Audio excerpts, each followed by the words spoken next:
Good morning, everybody. It's 11 o'clock and it's my live gardening clinic.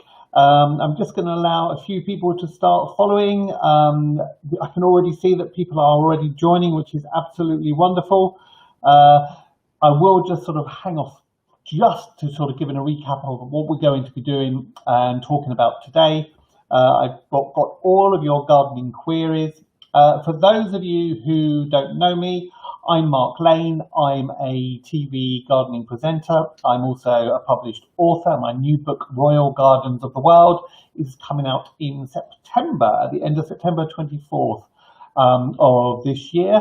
I'm also a gardening columnist, and I'm also an award-winning garden designer, and I've just won Landscape Designer of the Year by Build Architecture magazine, which is absolutely wonderful. Really, really lovely surprise.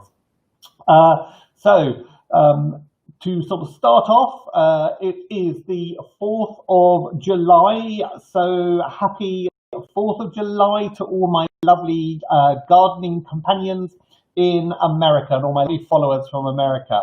And also happy 4th of July to everybody else. For those of you who haven't seen me before, I am sort of looking all over the place because I've got a couple of cameras going on at once. One for Instagram, which is down here, and then another one for Restream, which is up here, and then another one over here, which is for Twitter and for Facebook. So all over the place, I'm afraid, but hopefully it doesn't matter too much.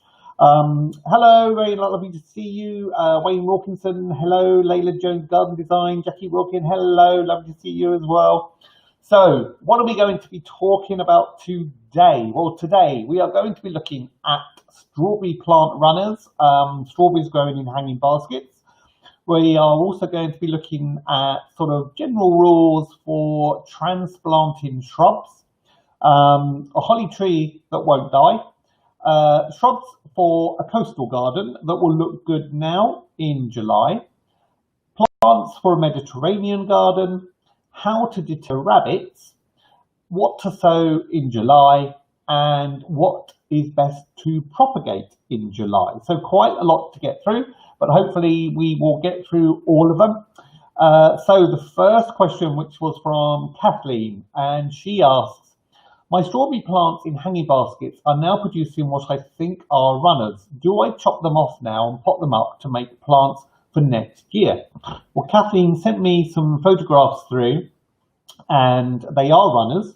But the first question I would actually ask Kathleen is, how old are your strawberry plants? If they went in this year and therefore they're new plants, then I would just literally cut off the runners, because they're taking all that energy away from the mother plant, that main plant. And what you want to do is that strawberry plants, they're good for around about 3 years, but you want that mother plant to be lovely and healthy. So cut the runners off just for this year. I know it's really tempting to sort of propagate. If you want to, give it a go. Why not? You know, my motto is always give everything a go.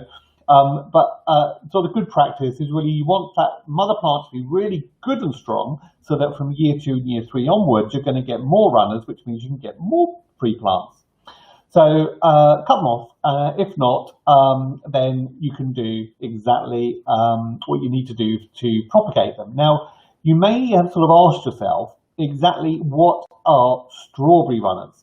So strawberry runners are properly called stolons, and the word stolon comes from the Latin word stolo, meaning a shoot, branch or twig springing from the root. So it literally comes right from the root level, right at sort of just under ground level.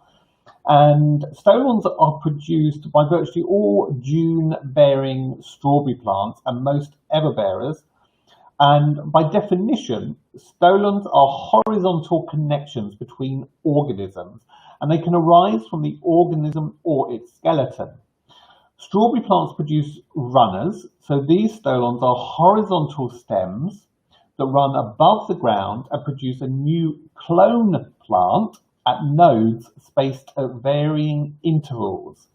Now, since strawberry plants possess stolons, they are considered stoloniferous. That's a bit of a mouthful, isn't it? Especially for this time in the morning. Stoloniferous. The long sort of leafless stems between the mother plant, plant growing nodes, and the growing tip of the stolon are called internodes, and you sort of get this little plantlet right at the end of that runner. Now, most plants have a root system that consists of a primary root or primary roots, with root branches forming and growing from the primary root. And strawberry plants have this arrangement for the majority of their root system. However, they also have a special advantage because they have adventitious root formation at the nodes of their stolons.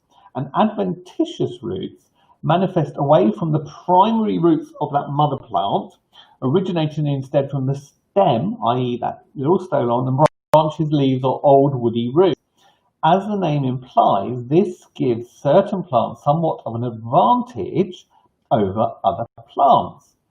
In the case of strawberry plants, they're therefore able to propagate themselves laterally in different directions via runners to find probably a more suitable sort of growing condition for their clones or offspring.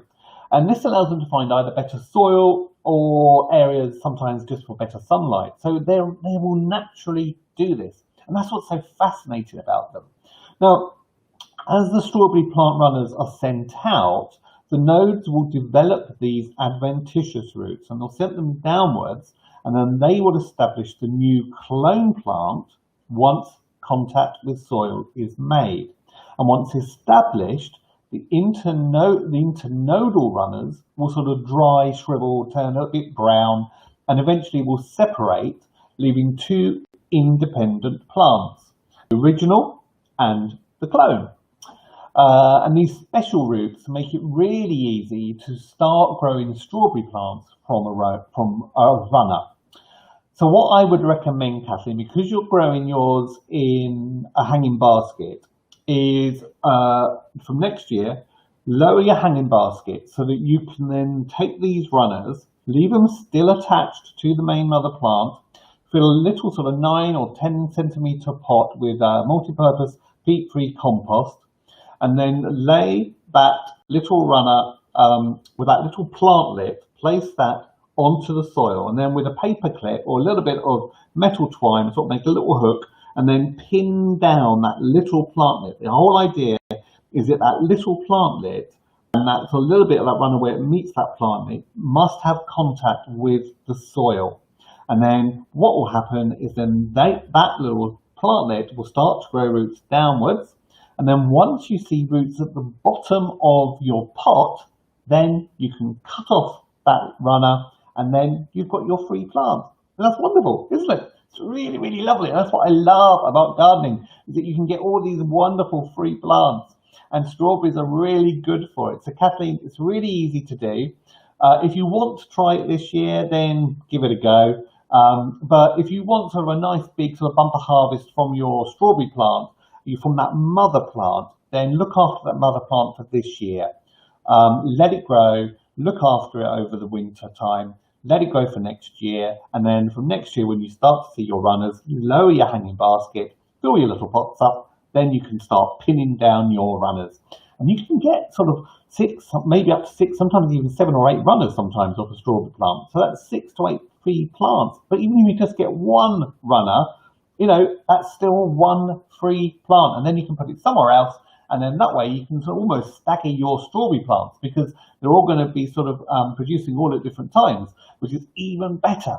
But I love strawberries, and I love that whole idea of growing strawberries from runners because it is an exact clone of the mother plant, and that's what's so lovely about it. So that's the strawberry plants in hanging baskets, just a little bit of a definition and an explanation of what a runner is and a stolon, how you sort of get these wonderful adventitious roots from that little plantlet, which then sort of separates it from the mother plant, and then you've got that free plant. So hopefully, Kathleen, that's answered your query on strawberry plants. So we then go on to 2 questions actually, which are sort of a similar or similar vein. Now, just for those people who have just joined me, I am sort of looking up and down because I've got several cameras going on at once. The main one I'm going to be looking at is hopefully the Instagram one, which is down here.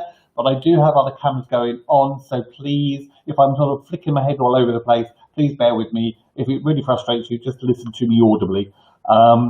So the next question is about really transplanting shrubs. So the first one is from Jane, and she said, are there any general rules for transplanting shrubs? I need to move a few shrubs and plants around, in particular a large hydrangea. And she sent me this lovely photo of this really gorgeous hydrangea in full flower. Looks really gorgeous.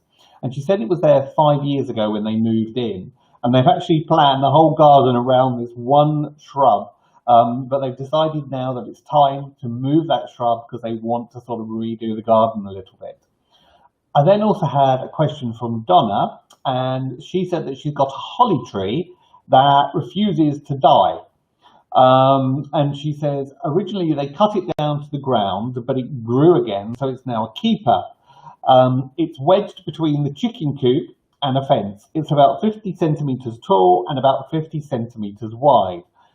If we try to relocate it, how deep should we dig, and is it going to survive? Well, there we go. Sort of two similar questions. So, as a general rule, the best time to transplant shrubs is when they're dormant, so sort of autumn time, but also spring is a brilliant time for doing it. And the smaller the shrub, the better the results you're going to get from the transplantation. You're going to get sort of a higher rate of success compared to a larger shrub. Because that shrub, that larger shrub has been there for a while and it will go into shock. But so the smaller the shrub, the easier it is. Now, during the springtime, there's sort of moisture in the soil, it's a little bit cooler, the plants are growing fast. So that's why it makes it a really good time for transplanting shrubs in the springtime, other than other time. And if you have to transplant it, such as Donna's, which is stuck between her chicken coop and a fence, then really you've got to move it. You just got to do it. But please note that when you move shrubs, especially if they're flowering shrubs or they're fruiting shrubs, you may affect the flowering or the fruit for that year, and it may take at least another year for them to actually start or get back to their normal sort of process of creating fruits and flowers. So just so you know that. So it's just a little thing. Then sort of people say, well, how far down do I dig around the existing shrub? Well, that sort of depends partly on the type of soil that you've got. Now, roots grow the deepest in sandy soils. So if you're on sandy soils, you're going to have to dig down by about sort of 60 centimetres. That's a couple of feet. You want to dig sort of 30 centimetres in about clay and about 45 centimetres in loam. But it really also depends on the size of the shrub. And if a shrub compared to a tree, for example, you're going to have a big sort of root system or a big root ball on that existing shrub or tree. So you just need to sort of just think about it a little bit and just sort of think. But generally, sandy soils dig down 60, clay soils around about 30, and loam around about 45. Now, plants on thin, sort of chalky soils, now they won't have many roots growing below 20 centimetres. So just bear in mind that a 45 centimetre root ball measuring sort of 90 centimetres across is going to be heavy.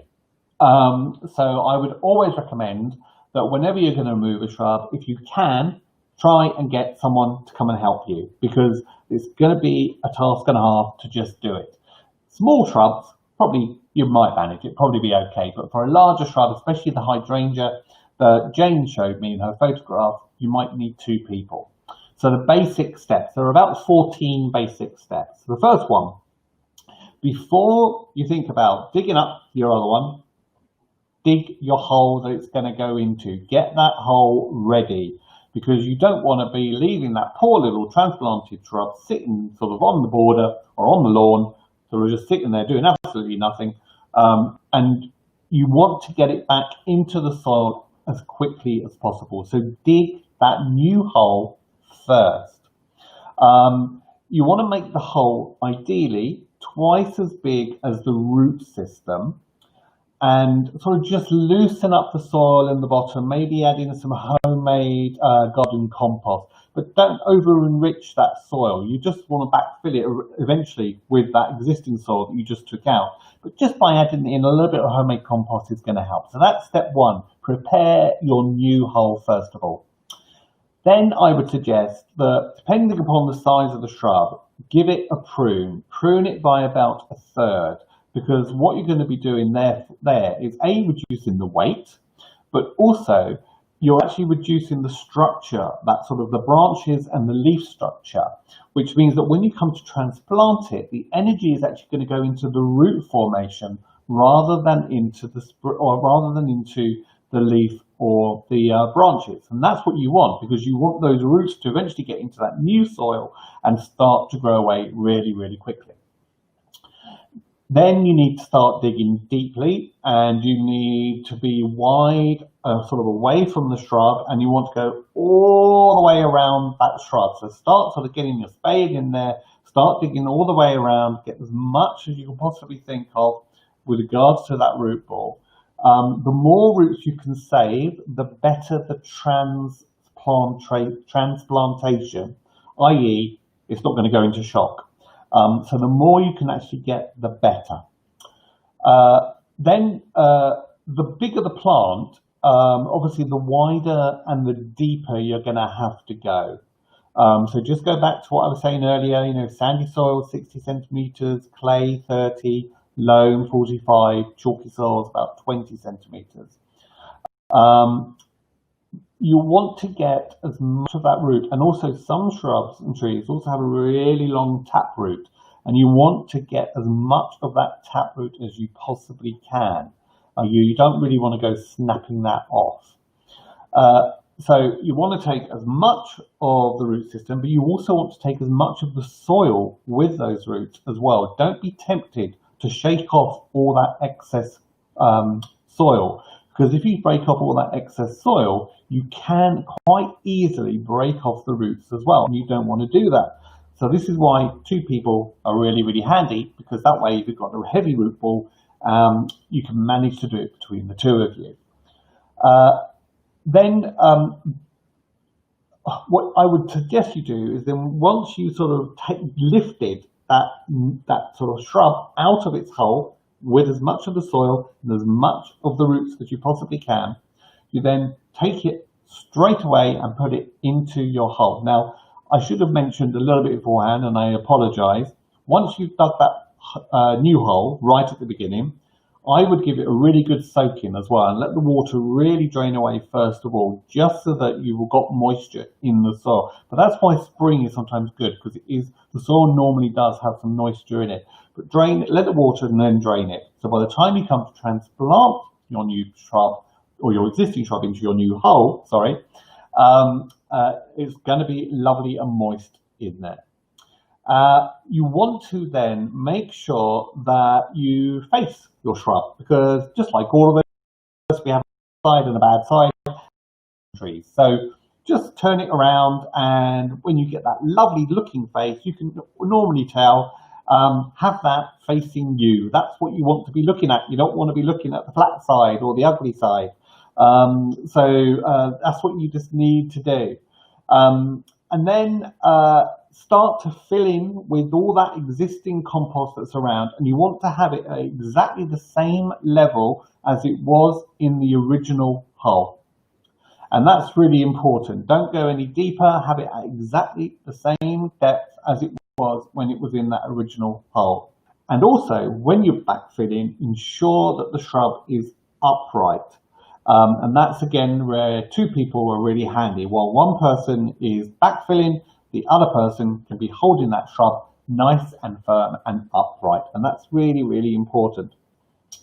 And then, what you want to do, you want to then gently firm in the soil, either with the heel of your foot or with your hands. Gently do it. Don't do it hard, because you don't want to break any of those roots.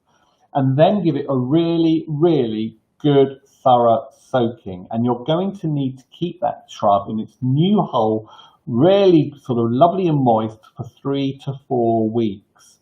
And what I mean by that is really drench it. Don't sort of be tempted to just go out there and give it a little bit of water every single day. Give it a really good soak once a day and do that for 3 to 4 weeks, and then that will help. I've just had a quick look on my queries. Someone just sent me a question. I need to move a young magnolia planted 5 years ago. Neighbour trees have grown and crowded out the light as a result. Magnolia now growing at an angle. Move it or leave it? I would move it. Definitely move it. Dig it up and then replant it somewhere else. So going back to the shrub. So the best time for the hydrangea, so going back to Jane's question, the best time to move the hydrangea is when it's dormant, and you can do that really sort of around about November, December, all the way through to February. But obviously you don't want the ground to be frozen, you don't want it to be really icy and horrible out there. So sort of November is really a lovely time to do it. So when the hydrangea is dormant, follow all the steps that I mentioned just above. And then since the roots on hydrangeas are really fibrous, you want to get as much of that soil again. You want to get as much of it as you want to, and it may be really heavy when you lift it because of that.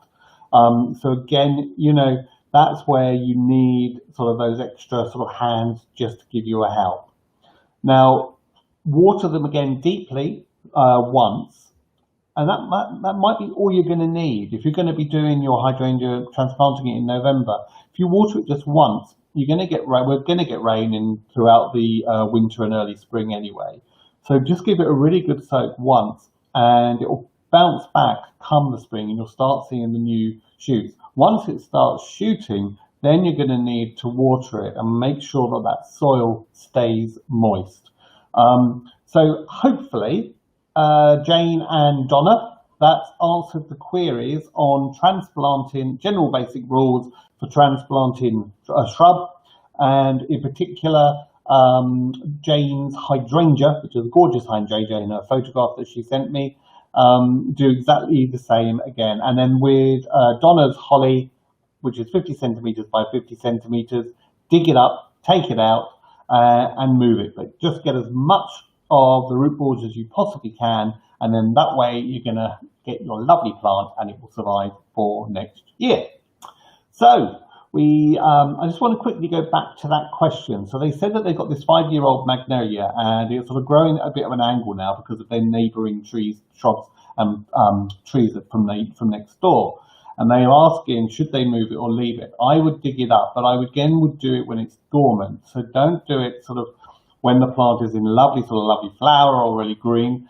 Do it when the plant is dormant. You want to get as much of that root ball as possible. If it's growing at a funky angle, when you replant it, you're probably going to need a post so that you can actually sort of lift it up, and it will look a bit odd when you put it in because the root ball might be at a slight angle, which means it's going to have to go in slightly lower, and then you can actually tie it in so it actually stays up straight.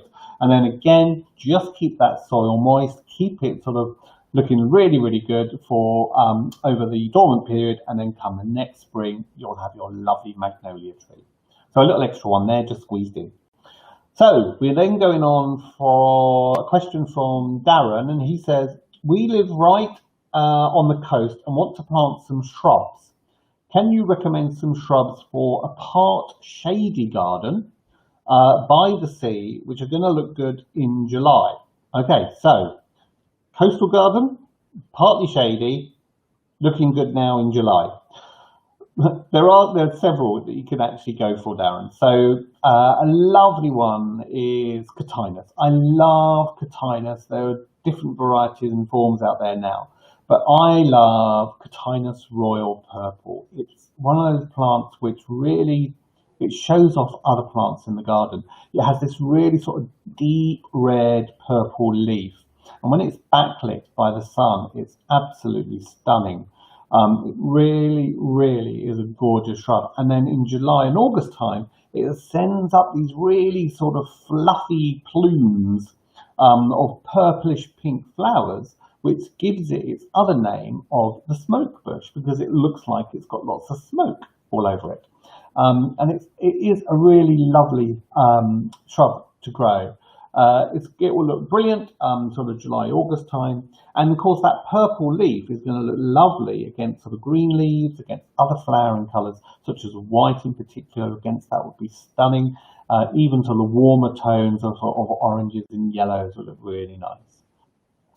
Another good shrub or climber, which I've mentioned quite several times now in the gardening clinic, is a climbing hydrangea, Hydrangea petiolaris. And this is a wonderful one because it thrives in some of the most shady, inhospitable areas of the garden you could possibly think of. It's a little bit slow to establish, but it will eventually romp away and it will cover a wall or a fence, and it clings by aerial roots.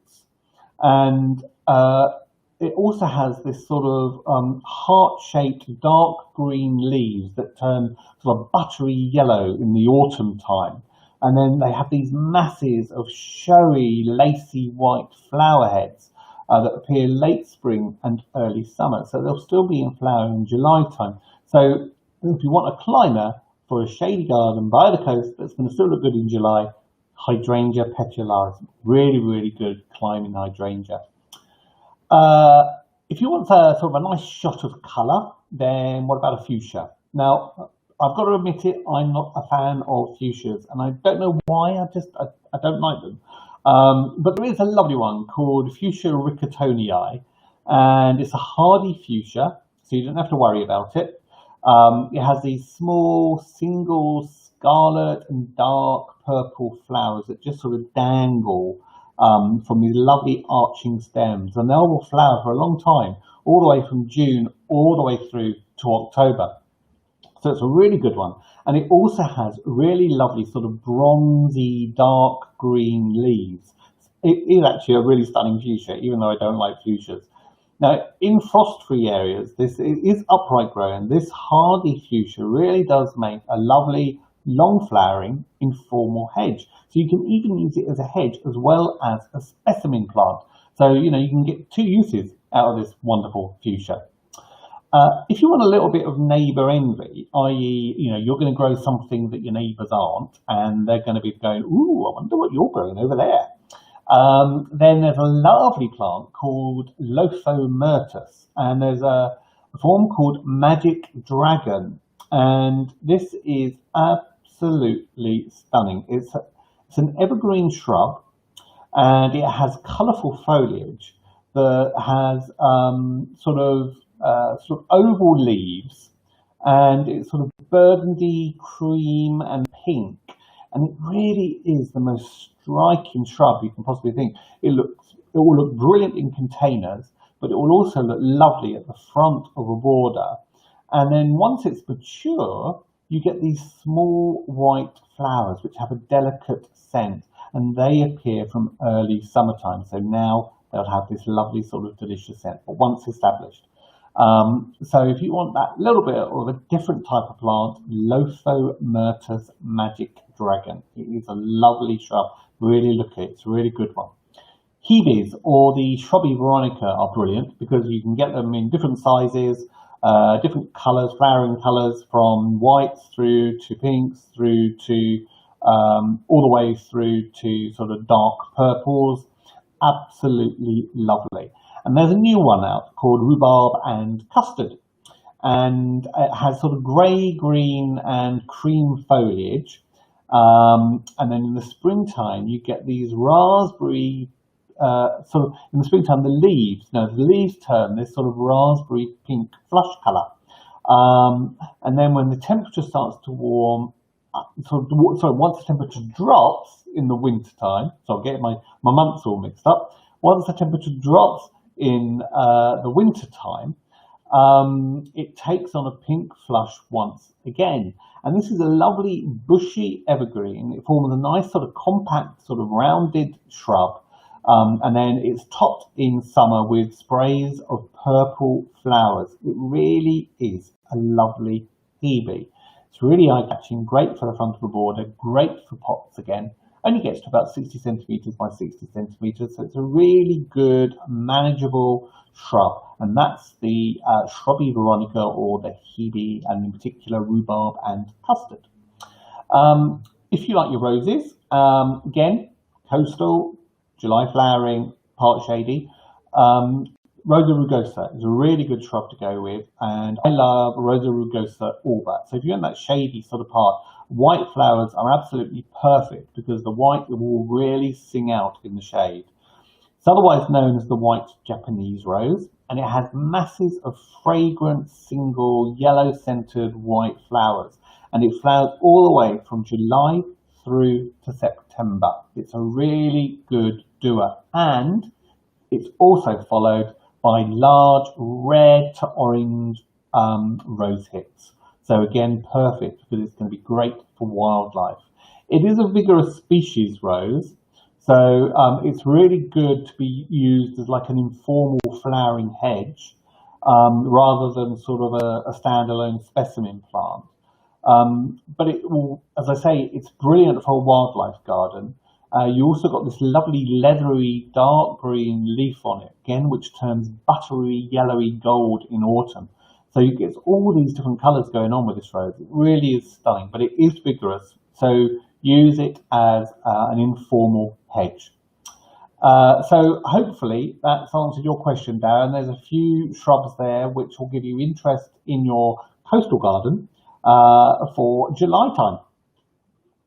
Then got a question from Jonathan, and the question is, I want to create a Mediterranean garden. What plants can you recommend?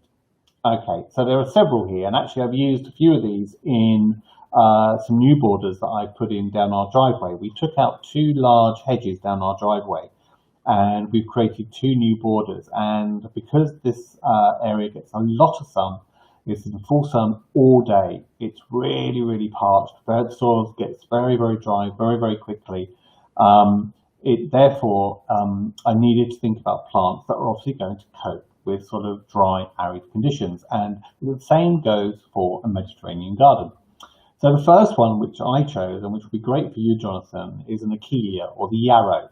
And the beautiful one is Achillea cerise queen. It has these flattened heads with bright cerise flowers, but they're on quite tall stems, so they sort of hover above, and it works absolutely lovely because it has the foliage is sort of lovely and sort of ferny and loose and feathery. It's really, really stunning. So you've got this lovely featheriness going on down below, and then these lovely sort of flattened cerise head flowers on the top of these tall stems. It really is good. It's a long flowering perennial, so it's going to come back year after year, and it's brilliant because it's a great drought tolerant plant once established. I will stress that, once established.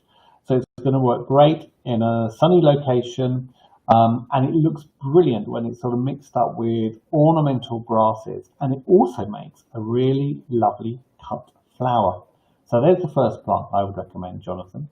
The next one, again, which I've put into these borders down our driveway, is Agastache, or the Mexican giant hyssop. And you can get different colours now, Agastache, but I think there are 2 which stand out the best for me, and that's Blue Fortune and Blackadder. So hyssops are great because they add sort of these vertical accents to a border, and what you get are these whorls of long-lasting, tiny, tiny little flowers. Arranged a bit like a bottle brush, and they're pointed. The leaves are aromatic, they sort of smell minty, and they're really, really attractive to butterflies and to bees. They will be covered in butterflies and bees. They can be a little bit short-lived though, so you will need to replace them sort of in every sort of few years, especially if you're sort of in a colder, wetter area of the country. Blue Fortune, though, has sort of loose spires of lilac-y blue flowers, and flowers for an incredibly long time, from July all the way through to October. So it's a really good doer, and has this lovely sort of peppermint scented leaf. As I say, it has this lovely upright habit. It is a perennial. It is short-lived though, but it's really worth growing. So it's perfect sort of amongst ornamental grasses. It looks lovely next to grey-leafed plants, and it'll be covered in wildlife. So that's another one. So then talking about silverleaf plants, there are two that I would recommend. The first one is Artemisia or mugwort, and there's a lovely one called Silver Queen. Now, Artemisia is a prize for their fine, almost silver aromatic foliage, rather than their flowers, which can be dull and insignificant. And Silver Queen is actually a semi-evergreen one, and it has these slender, silvery white leaves that turn greener as they age, and then these sort of tiny, insignificant browny yellow mimosa-like flowers in August and September. It's brilliant as a ground cover plant, especially in a sunny position, especially in a well-drained Mediterranean garden. Brilliant again in gravel gardens. Once established, again, it's really good, it becomes drought tolerant, and it works brilliantly against white flowering plants or coloured flowers such as the agastache. Give it space though, because it does like to spread out. So that's one, Artemisia silver queen. And then another silver leaf plant is Stachys, or the lamb's ears. And a brilliant one is Stachys byzantina silver carpet.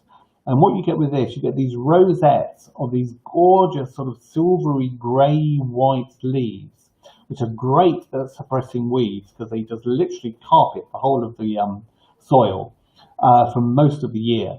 And this particular one, silver carpet, rarely flowers, which makes it even better because sometimes the flowers on Stachys, they can get tall, they can sort of flop over, they can look a bit messy. Stachys silver carpet rarely flowers, so again you get these, all you get in are the lovely sort of soft, lovely sort of really sort of velvety like leaves, which are really, really lovely. Perfect for coastal gardens as well, but brilliant in a Mediterranean garden. You can sort of use it sort of as an edge plant, and then sort of plant it sort of alongside other plants in a gravel garden. And I would say probably with a Mediterranean garden, Jonathan, what you want to do, if you use gravel as a pathway, you also want to mulch the beds as well with the gravel. So it just sort of, everything sort of just starts to merge and mingle, very, very relaxed. And it's just a lovely way of creating a wonderful space. There's another plant which again I've mentioned several times in my clinic, and I love it. Is the Mexican fleabane, which is Originum carfinskianus. Sorry, I know it's again another mouthful. And this is lovely. If you like your daisies, then this is perfect for you. You get tiny, tiny little daisies with yellow centers, and they emerge white and then they turn pink. So you get this lovely sort of unusual sort of two-tone effect going on, and they flower for an incredibly long time. They will flower from May all the way through to October. So it's a really good low-growing plant. It will grow in sun as well as partial shade. And again, it will work brilliantly in a coastal garden. So going back to Darren's question, you could use Originum carfinskianus as well. But for Jonathan's Mediterranean garden, absolutely brilliant. I would use this also to edge a pathway. And again, if you're doing this sort of gravel mix, a gravel pathway and gravel beds, if you sort of allow these to sort of just gently go over into the pathway, you're sort of blurring those edges. It really is great. Bees and butterflies love originums. They really, really do.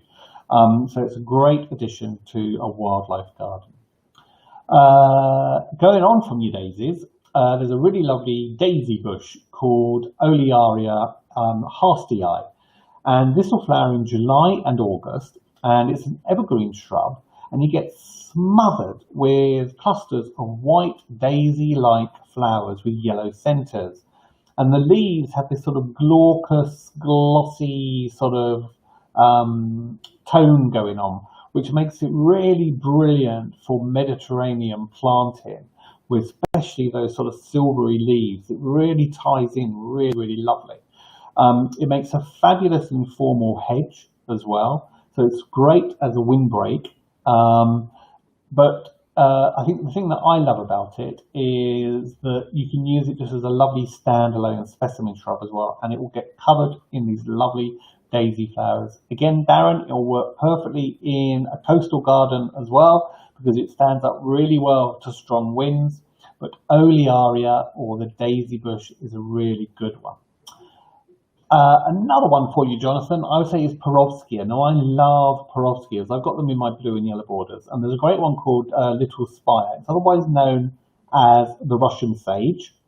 And it has this lovely sort of aromatic silvery grey leaf. And then it has these upright spikes of violet blue flowers.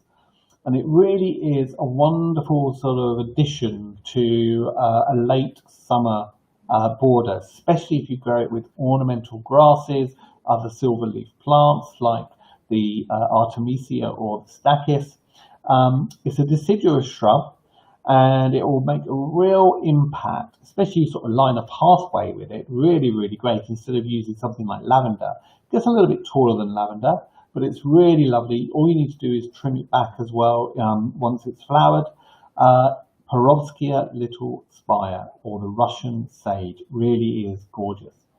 I think you can't really have a Mediterranean garden without the rock rose or cistus, and cistus purpureus is wonderful. They originate from sort of dry, rocky parts of the Mediterranean and the Canary Islands. And you'll know them because they have these sort of real sort of thin tissue paper-like flowers, which are really, really lovely. And they will flower sort of June, July time. And Cistus purpureus has these sort of crumpled, dark pink flowers splashed with maroon at the base. Absolutely gorgeous. It is an evergreen, so it's brilliant in, again, a sheltered, sort of sunny, well-positioned border, and it will also look great in a container. So sometimes, just don't always think about putting all your plants into the ground. Sometimes it's nice just to lift those plants up sometimes in a container and strategically place them around as well. Another great Mediterranean plant is the red hot poker, Hopfia, and there's a lovely one out called Bee's Lemon, or Lemon Bee, no, Bee's Lemon. And it's quite a short one, so it doesn't get tall like some of the other ones. And it has these really lovely upright spires of bright yellow, I suppose is the best way to describe them. Bright yellow flowers. It's absolutely lovely. So if you've got the mounds going on from like the Artemisia, the Olearia, and the Perovskia, and then you have the spires of Agastache and Hopfia, you're starting to create a really lovely textural border in your garden. And if you do that throughout the whole garden, then absolutely lovely. Really, really gorgeous. Of course, an olive tree here or there is a great addition to a Mediterranean garden.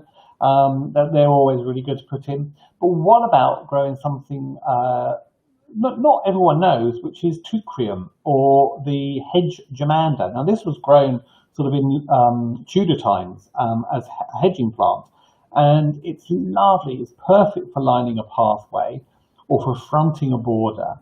It's an evergreen perennial, and it has woody stems that are then covered in small, deep green leaves. And then they sort of emit this sort of spicy aroma when you sort of brush past them, hence why it's great having them near a pathway. And then from midsummer onwards, you get these clusters of small pink flowers from towards the top of the stems.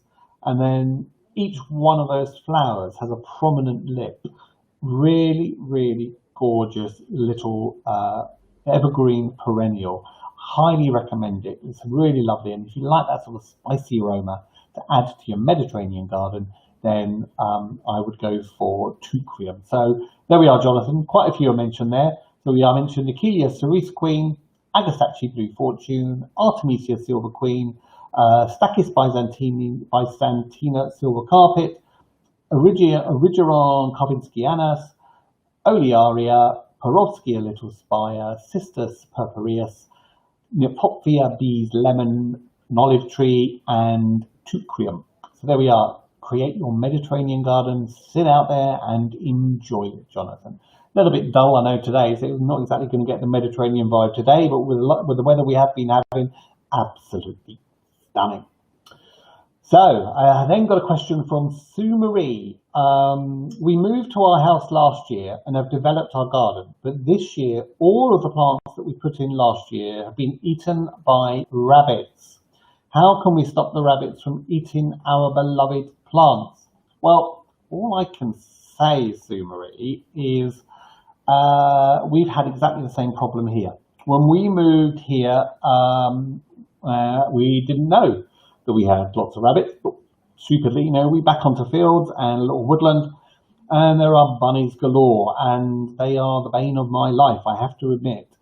But I've tried everything. As far as I can tell, really, apart from fencing off the whole of your garden, and when I mean fencing off, you also need to put wire down and also horizontally to stop them burrowing up and under. Other than doing that, there's not much you can do. Sometimes you can plant sort of sacrificial plants next to your prize plants as well, and hope that the bunnies will go for the sacrificial ones and not your prize ones. As I said earlier, we've literally just put in new borders down our driveway, and they're not supposed to like echinacea, and they have decided that they do, and they have taken off all of the flowers all the way down the driveway, and there must be about 50 of the echinacea down our driveway, and they are now all flowerless. So thank you, bunnies, for that. What I can say though is there are a couple things which sort of work temporarily, but you just need to keep reapplying it. So the first is make yourself a homemade brew of garlic granules and chili flakes. Steep them in sort of mild water with a little bit of milk as well, and leave it for a couple of days, and let that milk and the water just infuse with the fieriness of the chilies and the smell of the garlic. Then what you do, you sieve it into a spray bottle, and then go out and spray all your plants with this. And the milk sort of just helps it sort of cling to the leaf, and then the theory is that the chili and the garlic will then sort of deter your rabbits. As I say, I've tried it, and I do it, and I do it regularly, but they do still come back. So it does sometimes. It has worked on some parts of the garden, but not on all parts. There is, however, a product out there called grazers, and it's come from the farming market. It's what the farmers use on their crops to try and deter rabbits and also pigeons, as well as deer as well. And what it does, it sort of gives the plant a bitter taste. So therefore, when the bunnies decide to have a munch, they don't like it.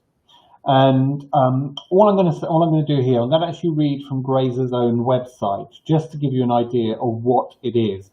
I'm not endorsing it. I'm not saying it's the one you should go for, but it is very good. I find it has worked in our garden. This is what it says. All 4 products in the Grazers range are in liquid form and based around the plant nutrient calcium. So that's what goes back to the milk, as I was using in my chili and my garlic mix. Combined with a natural adjuvant of plant extract to improve its plant interaction. The content of individual Grazers products differ in the amounts of these co-formulants, each depending on the circumstances. So, what they're saying is the calcium and the adjuvant only works to keep away grazing pests when it's applied to the photosynthesizing leaves, stems, or flowers of any plant, thereby interacting with the plant's own metabolic process. When applied to the leaves and stems, the calcium is also absorbed into the plant's cells, resulting in a plant-mediated effect, or making the plant unappealing to pests. The newest leaf, or 2 formed after Grazer's application, is expected to be assisted by the translocated calcium. So using a human term of reference, when Grazer's is applied to a plant, it makes it seem bitter or unappetizing to the attacking grazing pest, the bunny. Therefore unappealing for the pests to eat, so they look elsewhere for their food. Like all safe and good biologically active products, this effect does not last forever because it is a normal plant nutrient and therefore naturally dissipates within the plant. In the meantime, however, plants supplied with grazers are given the very best chance to establish, thrive and overcome their pests. Using a fine mist of liquid, the product should be applied to cover any parts of the plant that might be imminently attacked by the pest. All I can say is I use grazers, and we used it all the way down the driveway, and it has started to deter the bunnies. They've now gone elsewhere in the garden, so I have to go around and spray all the garden, and hopefully they'll then go off to another garden. But bunnies are a problem. There are sensors out there which are meant to be sort of these ultrasonic ones that bunnies don't like. I've used them, and I've gone out and I've literally seen 2 or 3 bunnies sitting right in front of them, munching away on the grass. So they haven't worked for me. And I recently did an interview for The Organic Way, and we got bunnies there, and we both agreed that really there's nothing to stop them other than really fencing off the whole of your garden. And when I mean fencing off, you're creating a fortress, because as I say, you've got to have this sort of horizontal as well as vertical fencing of chicken wire, so that will stop them from burrowing under. So hopefully Sumery, that will help. Maybe give the home DIY one first of all a chance, the garlic granules and the chili powder and a little bit of milk in some warm water. Give that one a go first of all. Failing in that, you could always try and go for grazers. A very quick question from Jimmy, who is aged 8. See, it's lovely. We get people of all ages. He said, I started growing veggies at the beginning of lockdown, but what can I sow now in July? There's loads you can do, Jimmy. So without going into specific ones, because you can have a look online and search the ones that you think look really nice and might taste lovely. You can do carrots, you can do spinach, you can do, of course, lettuce and radish and beetroot. You can do cauliflowers, you can do dwarf French beans, a little bit different, kohlrabi, and what about turnips? It's a great way, Jimmy, of getting to know how veggies grow. It's great fun sowing the seeds and watching the plants and then nurturing them. And I just wish you all the best, Jimmy. And hopefully you are then going to be a gardener for the future and growing your lovely veggies and feeding you and your family in years to come. So there we are, Jimmy, aged 8, continuing to do your veggies. Now it is 10 to 12. I've overrun, but I've got one more question, and I think I'm going to do it just to put it in. So this is from Rob, and he says, I love the idea of making new plants for free. What can I propagate in July? So there are different types of cuttings in July. Softwood cuttings and semi-ripe cuttings. So softwood cuttings, these are taken from actively growing sort of new shoots, and they often root really, really quickly, but they also, you can get quite a few losses because they wilt very, very quickly, and they can also rot quite easily as well. Another one is semi-ripe cuttings. Now these are taken again, from new shoots, but these are new shoots that have finished growing and therefore developed leaves and a base that is starting to turn a little bit woody. So semi-ripe cuttings are easier to handle and are more robust and less liable to wilt and less liable to rot as well. And I would say, why not go and propagate some herbaceous plants? Although, most books tell you to take cuttings from herbaceous plants in the spring as new shoots are produced, they will root just as well from cuttings taken now. And this also helps to spread the workload from that busy sort of spring period, because we know how busy, a spring garden can be. So just delaying your cuttings until sort of July time is absolutely fine for your herbaceous perennials. So sort of early performers that have finished flowering many produce sort of like a flush of new growth. And this, don't be encouraged to, what I would say is those that don't can't be encouraged, to do so by deadheading, watering and feeding. Many early flowering herbaceous plants produce new shoots from the base, which make ideal material for summer cuttings. spreading types produce sort of new extensive growth from existing shoots, which can also be used to make cuttings. But in either case, each cutting needs to be about 10 to 15 centimeters long. And then these can be rooted either in situ or used in a pot sunk into the ground, or it can be done into a large pot. But I would say if you're doing sort of semi-ripe cuttings, I would say putting them straight into the ground is the best way of dealing with them. Just trim the cutting below the joint, remove the low stem, put it into the soil. Now, plants that flower during late summer or early autumn can also be propagated now from stem cuttings, but taking from the thrusting new shoots. So normally just the tip of the stem is used, but with a few sort of easy to root subjects like phlox or sedum, for example, you can just use sections of the stem as well. So they're very, very easy. All I would say is avoid damaged, unhealthy, sort of over-vigorous, sort of atypical growing material, and select those shoots that are more horizontal in habit, with short internodes, i.e. gaps between the leaves. And then they produce the suitable material for semi-ripe cuttings, hard-pruned, unproductive stock plants in spring to stimulate new growth to take the cuttings from. So I know there's a lot to do in spring, but if you also sort of cut your stock plants back in the springtime, that will stimulate new growth so you can take your semi-ripe cuttings in July. Not in June, we're in July, aren't we? Now, there are 4 different types of semi-ripe cuttings. So there's the basic method, which is where you literally take just below a leaf and then 10 to 15 centimeters in length and then put it into the soil. There's a heel cutting, and that's where you sort of pull it away and you take part of the stem with you, and you get that sort of little bit of woodiness attached to the bottom, which is the heel. And perfect plants, for example, are things like ceanothus is a great one for doing this with. Basal cutting, so this is where the shoots come right up from the base. They're really, really good.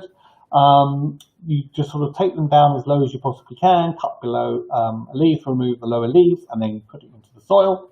Or there's mallet cuttings, and this is used on things like mahonia, and I'm looking out there because I've got mahonias in the garden.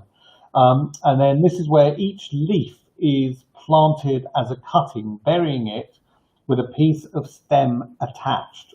And then what happens is the leaf will eventually sort of start to rot, but that stem will start to produce roots.